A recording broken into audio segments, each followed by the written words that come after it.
សន្ទុះប្រាក់ដុល្លារបានធ្លាក់ចុះក្រោម99នៅថ្ងៃប្រហ័សដោយស្ថិតនៅកម្រិតទាបបំផុតក្នុងរយៈពេលជាង1ខែ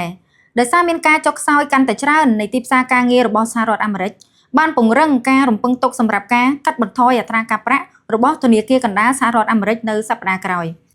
ទិន្នន័យ ADP ដែលចេញផ្សាយកាលពីថ្ងៃពុធបានបង្ហាញការធ្លាក់ចុះដ៏គួរឲ្យភ្ញាក់ផ្អើលចំនួន 32,000 កន្លែងនៅក្នុងបញ្ជីប្រាក់បៀវត្សឯកជនដែលបន្ថែមការព្រួយបារម្ភអំពីការធ្លាក់ចុះកាន់តែជ្រៅក្នុងទីផ្សារការងាររបស់សហរដ្ឋអាមេរិកទីផ្សារឥឡូវនេះកំពុងកំណត់ទំនុកចិត្តនៃឱកាស 89% ដែលធនាគារកណ្ដាលសហរដ្ឋអាមេរិកនឹងកាត់បន្ថយ 0.25% នៅខែនេះវិនិយោគិនកំពុងវាយតម្លៃពីការរំពឹងទុករបស់ទីប្រឹក្សាសេដ្ឋកិច្ចសេដ្ឋវិមានលោក Kevin Hassett ដែលត្រូវបានមើលឃើញថាអាចនឹងជំនួបប្រធានធនាគារកណ្ដាលសហរដ្ឋអាមេរិកលោក Jerome Powell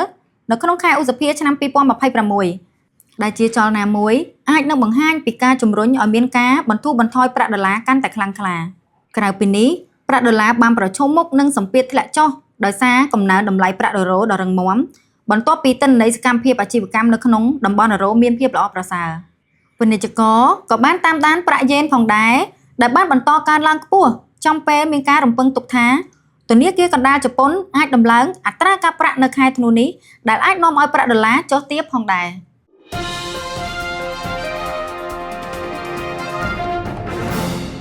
មាសបានកើនឡើងលើសពី $4,210 ក្នុង1អោននៅថ្ងៃប្រហ័សដោយស្ថិតនៅជិតកម្រិតខ្ពស់បំផុតក្នុងរយៈពេល6សប្តាហ៍ខណៈដែល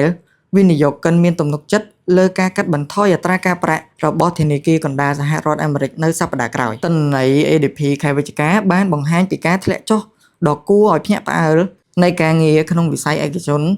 32,000 កន្លែងដែលទាបជាងការរំពឹងទុកសម្រាប់ការកើនឡើង 10,000 កន្លែងនិងជាការធ្លាក់ចុះលើកទី3ក្នុងរយៈពេល4ខែនេះតំណាងឲ្យការធ្លាក់ចុះយ៉ាងខ្លាំងនៃការជ្រើសរើសបុគ្គលិកចាប់តាំងពីឆ្នាំ 2023 មកដែលពង្រឹងការព្រួយបារម្ភអំពីទីផ្សារការងាររបស់សហរដ្ឋអាមេរិកដែលធ្លាក់ចុះរបាយការណ៍នេះស្របនឹងសញ្ញាវិជ្ជមានពីមន្ត្រីធនាគារកណ្ដាលសហរដ្ឋអាមេរិកដែលបានសង្កត់ធ្ងន់លើតម្រូវការក្នុងការដោះស្រាយកំណើនការងារយឺតឥឡូវនេះវិនិយោគិនងាកទៅរកទិន្នន័យ PCE សម្រាប់ខែកញ្ញាដែលចេញផ្សាយនៅថ្ងៃសុក្រនេះសម្រាប់តម្រុយបន្ថែមលើគោលនយោបាយរូបិយវត្ថុការបន្ថែមការគាំទ្រខ្លះដែលនាំឲ្យមាសឡើងដោយសារហានិភ័យភូមិសាស្ត្រនយោបាយខណៈដែលសហរដ្ឋអាមេរិកនិងរុស្ស៊ីបញ្ចប់ការចរចាលើសង្គ្រាមអ៊ុយក្រែនដោយគ្មានការទម្លាយភាពតល់ច្រកណាមួយឡើយ។